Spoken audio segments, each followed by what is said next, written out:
ఏ పురుషుడు అయితే తన సుఖం కోసం మాత్రమే శృంగారం చేస్తాడో అలాంటి పురుషుడి వలన స్త్రీకి ఎప్పటికీ సుఖం లభించదు.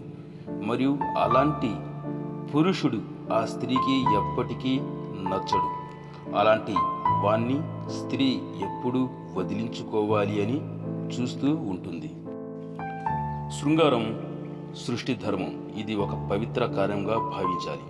శృంగారం అనేది కేవలం అంగాల కలయిక మాత్రమే కాదు, ఇది భార్యాభర్తల రెండు దేహాల కలయిక కూడా.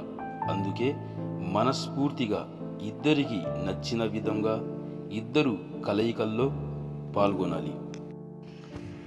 శృంగారంలో భార్యను పూర్తిగా లొంగ తీసుకొని వారు ఆ శృంగార మొత్తులో ఉన్న సమయంలో వస్త్రాలు తొలగించేస్తే ఆ స్త్రీలో ఉన్న సిగ్గు బిడియం పోతుంది.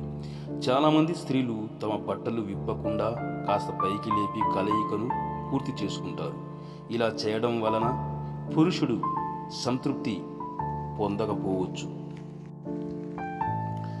ఏ స్త్రీ అయితే ఇష్టం లేకపోయినా పురుషుడు కోరిన ప్రతి భంగిమలో శృంగారం చేయించుకుంటుందో ఆ స్త్రీ ఒక వేశ్య.